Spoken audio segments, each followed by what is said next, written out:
Life in the Spirit Study Bible, chapter 60, Psalm 60. Let's get into it.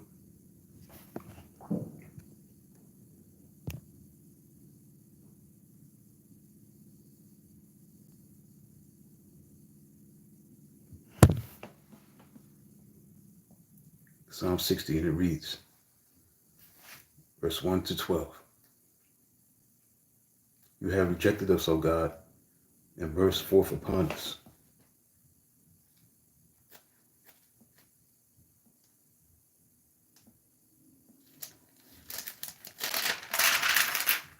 You have been angry, now restore us.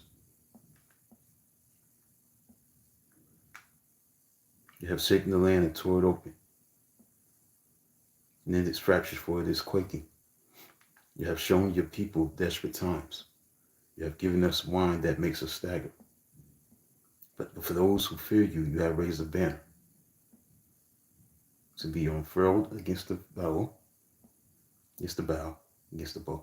Save us and help us with your right hand, that those you love may be delivered. God has spoken from his sanctuary in triumph. I will parcel out Shechem and measured off the valley of Succoth. Gilad is mine, Manasseh is mine.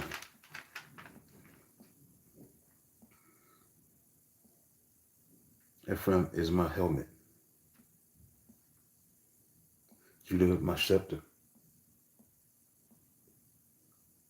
Moab is my wash basin. Upon Edom I toss my sandal. Over Philistia I shout in triumph. Who will bring me to the fortified city? Who will lead me to Edom? Is it not you, O God? Is it not you, O God, you who have rejected us and no longer go out with our enemies, our armies? Give us aid against the enemy.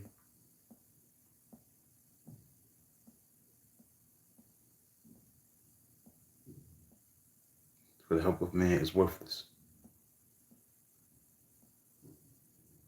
God, we will gain the victory. He will trample down our enemies.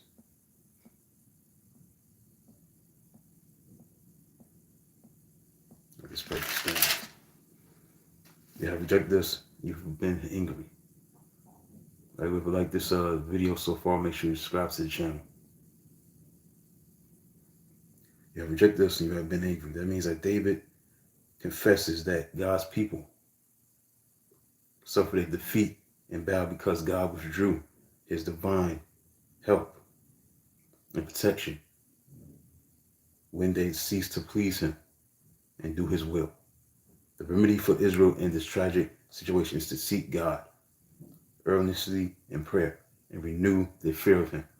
In the same manner, we who belong to the new covenant may experience spiritual defeat in our churches, families, and personal lives, because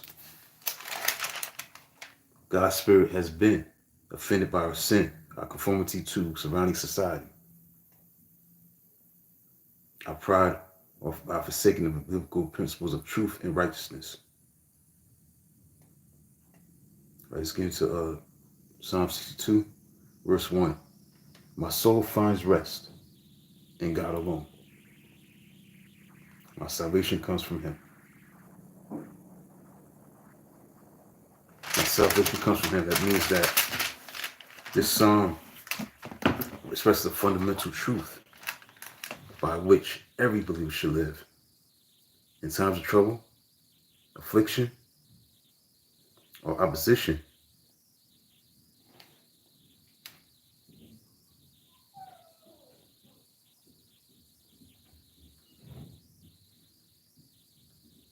from our enemies, we should turn to God as our deliverer and ultimate refuge. But every believer who trusts in God should be able to say, I will allow no trouble, crisis, or suffering to shake my confidence in God. Not only does my salvation come from him, but he himself is my rock, my salvation, my refuge. In times of anxiety or threat, I will commit myself to him. By earnest prayer, tell him all that is in my heart.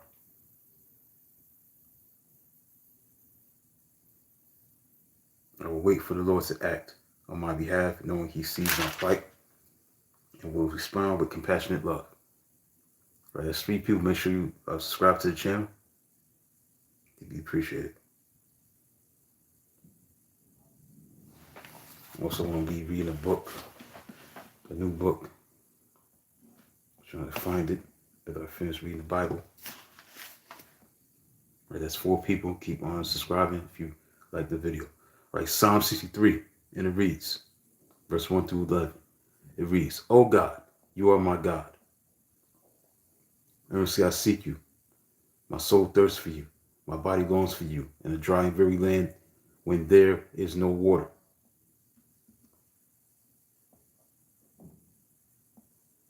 When there is no water. I have seen you in the sanctuary and beheld your power and your glory, because your love is better than life. My lips will glorify you. I will praise you as long as I live.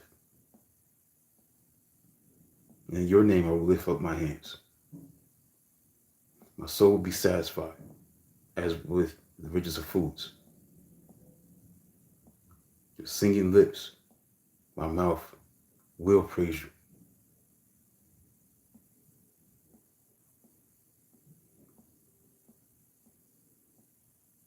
Oh, on my bed, I remember you. I think of you through the watches of the night. Because you are my help.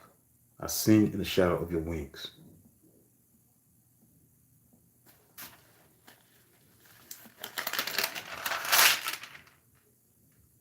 My soul clings to you. Your right hand upholds me. They who seek my life will be destroyed. They will go down to the depths of the earth. They will be given over to the sword. Comes food for jackals. But the king will rejoice in God. All who swear by God's name will praise him.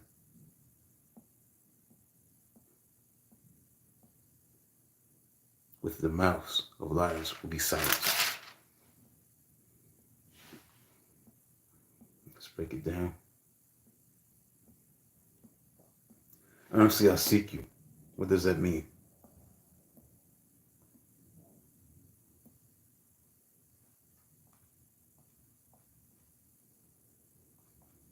Every believer should pray as David did in this psalm.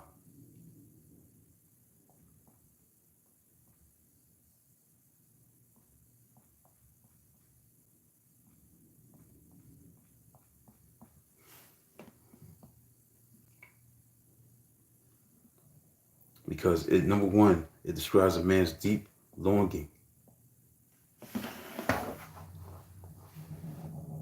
Deep longing in his heart for God. One that can only be satisfied by an intimate relationship with him.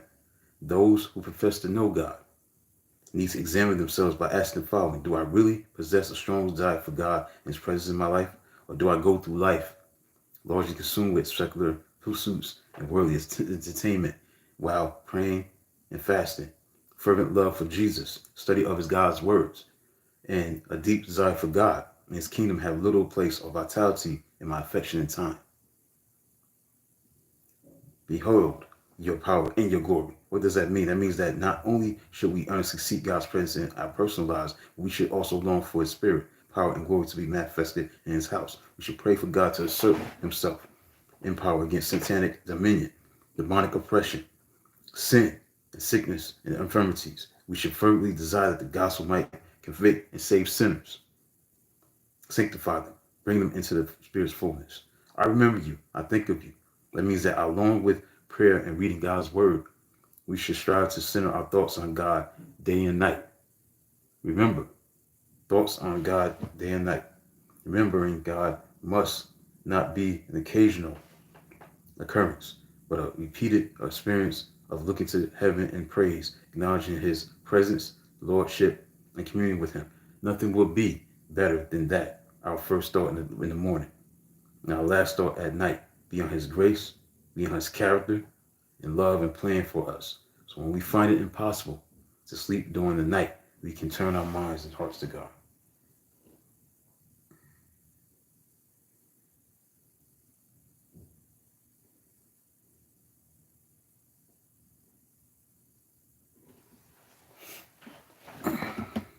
All right, that's 5 likes. Make sure you subscribe to the channel. Okay, so I just read about verse 6 in Psalm 63. It's talking about how you should think about God. Send our thoughts on God day and night. Like when we go to bed tonight, think about God. Think about God tonight. When you go to bed, go to sleep.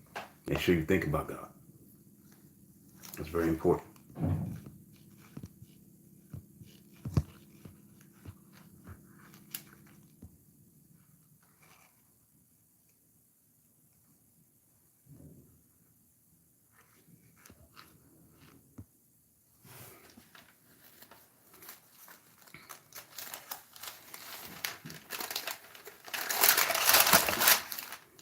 Like Psalm 64. Got about 9 minutes left. I'm going to be here that long. So I'm going to read this Psalm 64 and then get into this new book that I want to read to you, the listeners. Let's get into it. Psalm 64, verse 1 through 10. And it reads, Hear me, O God, as I voice my complaint. Protect my life from the threat of the enemy. Hide me from the conspiracy of the wicked, from that noisy crowd of evildoers. They sharpen their tongues like swords and aim their words like deadly arrows. They shoot from ambush at the innocent man. They shoot at him suddenly without fear. They encourage each other in evil plans. They talk about hiding their snares. They say, who will see them? They plot injustice and say, we have devised a perfect plan. Surely the mind and heart of man are cunning, but God will shoot them with arrows. Suddenly they will be struck. He will turn their own tongues against them and bring them to ruin. All who we see them will shake their heads in scorn. All mankind will fear. They will proclaim the works of God and ponder what he has done. Let the righteous rejoice in the Lord and take refuge in him. And let all the upright in heart praise him. Right, protect my life. That means that the psalmist is praying to God for protection from the plots and deception of his enemies. We can apply this prayer to our spiritual battles with Satan. We must pray to be protected from the evil one and those whom he uses against us. In these struggles, we can be confident of God's saving actions on our behalf. All right, so I'm going to stop right here. It'll be in chapter 65, Psalm 65, 67, so forth and so on. So quickly, let's get into this new book. Obviously, for the book reading aspect, I was reading, finished the Ali Malcolm X book, Fatal Friendship between Muhammad Ali and Malcolm X. That was about their friendship and fatal friendship between Malcolm X and Muhammad Ali. That's called Blood Brothers. So now I'm getting to a new book. It's a college football book. Horns, Hogs, Nixon. Horns, Hogs, and Nixon coming. Texas versus Arkansas and Dixie's Last Stand. That deals with, it was a game that was played years ago, back in 1969, between Arkansas and Texas, battle for number 1. It was on December 6, 1969. So there was a book that came out about this this matchup. So let's get into it. UCLA.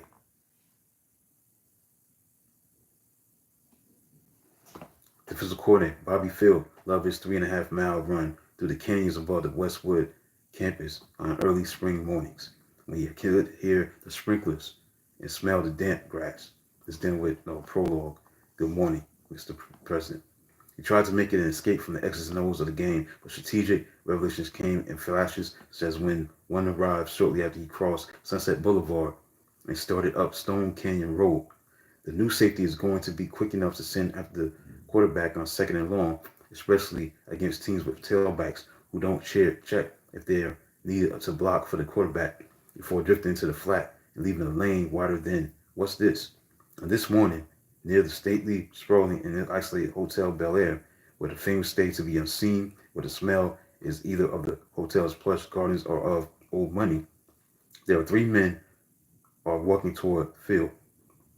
It's 6:15 a.m., a time in the Bel Air states for expensive sweatsuits or shorts or golf shorts or cashmere sweaters, or perhaps for a chauffeur's uniform if the driver is stretching his legs as he waits for his wealthy passenger, but these three men are in dark suits, white shirts, and ties, and they are strolling downhill toward the jogging and sweating football coach who is trying to avoid developing the sort of punch that fills those coaching shirts and can be so embarrassing on television. Suddenly the field realized that slightly hunched figure between two guards is Richard Milhouse's Nixon.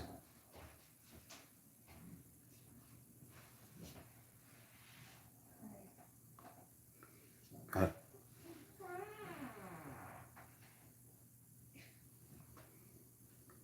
It was March 30th, 1985, nearly 11 years since the resignation, and a week before the opening of the Bruins spring practices. Phil doesn't know this, but the night before, the ex-president dined with former Rowan and Martin's Laugh-In producer Paul Keyes at Chasen's, and Nixon's Sakatumi cameo on a classic television show undoubtedly came up. Later, Nixon would check out of the hotel to leave for Rancho Mirage in the Sunnylands estate of Walter Annenberg, the founder of TV Guide and ambassador to Great Britain during the Nixon administration. Now, Nixon is taking a morning walk with two guards who check out Phil. They conclude he doesn't have a knife hidden in the elastic band of his jogging shorts. So what's the protocol here, Bobby Phil? Whistle held to the chief as you veer off path, as if there is a presidential halo that remains at the exit from the office. Hold both hands aloft, signaling V for victory over Humphrey and McGovern.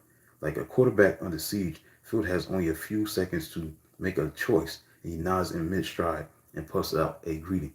Good morning. Nixon nods back. It's almost imperceptible, but it is there. The slight acknowledgement now filled is past the former president, heading further into the foothills. Good morning. Morning, Phil came. Good morning. Bobby Phil comes across Richard Nixon for the second time in his life. And that's all he could say. He choked in the clutch. He leverages himself on the move.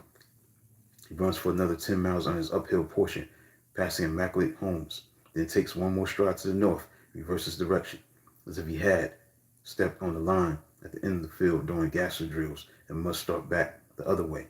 It's time to head back to UCLA football offices, prepare for the workday, film practice plans, staff meetings, all the details involved in getting ready for the Bruins' upcoming season. As Phil runs back down Stone Canyon Road, he again approaches the Hotel Bel Air on his right. Nixon and his two protectors are standing near the canopied stone footbridge that leads over a pond to the hotel. Phil tells himself to be braver than this time. He slows and veers towards the former president. The guard's heads turn. It's the jogger again. Phil then raises to a walk, catches Nixon's eyes, and approaches. He reaches out his hand and speaks. He says, my name is Bobby Field, and I just wanted to say hello. Why, thank you, the ex-president responds. He's being courteous and not warm. Nixon's escorts are scanning Field again, making sure. Phil says he's a football coach on Terry Donahue's staff at UCLA, down in Westwood, the defensive coordinator. In fact, now Nixon is perking up. As a matter of fact, Phil says, in 1969, I was playing for the University of Arkansas, and you, sir, came to one of our games, the one in Fayetteville, against the University of Texas. The most respectful formality of a conversation with the one-time most powerful man in the world, it just seems right to say University of Arkansas and University of Texas, and not just blurt it out, the Texas-Arkansas game. Phil also doesn't mention that he has been teased for years because of an incident after he fell on a Texas fumble on the second play of the game. The ABC shot switched to a late arriving president making his way into the stadium, and the distracted announcer later told the millions of viewers somebody else came up with the ball. Phil doesn't mention that to Nixon because that would be rude, and besides, now the former president has decided. Nixon saw a sign of the fact that the other two men in dark suits are astounded and transfixed as the one-time Whittier College benchmark gives the former Razorback who played in the game a virtual play-by-play account of strategic analysis of that afternoon in Razorback Stadium. With an amazed Field standing there sweating in the morning sun and hazy smog, the former president goes on and on. And oh, he says, it was such a terrific game. What a shame it was that someone had to lose. As Nixon continues, Phil tells himself it's almost as if the former president had watched the game film the night before. Bobby Field, who has a stunned Arkansas defensive back, stood among sniffling teammates in a tiny dressing room at the end of Razorback Stadium when President Richard Nixon told them they should be proud. Nods and tells the former president that indeed it was a privilege to be able to say he had been on that field on December 6, 1969. It was a game Richard Nixon couldn't forget, and he wasn't alone.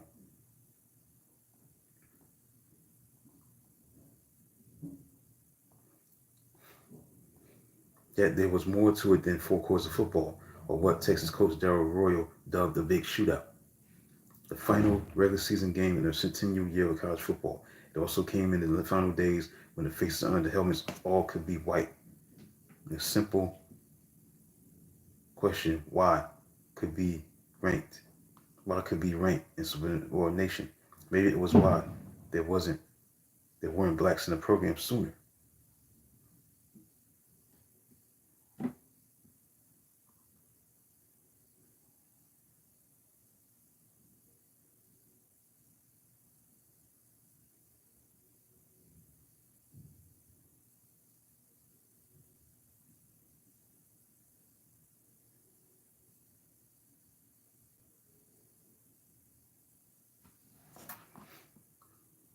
Or why workouts sometimes seem designed to run off the lesser players, or why some of the coaches, or even the trainer act as if a visit to the training room for treatment was a sign of weakness, not sensibility. No, son, you shoot it up and you play, and you will thank us years later. And many of them did. Again and again in later years, the Hogs and Horns would discuss the football mentality of their playing era.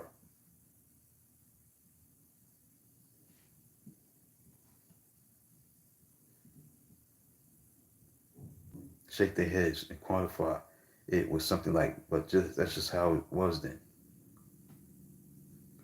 Rather than applying 21st century standards,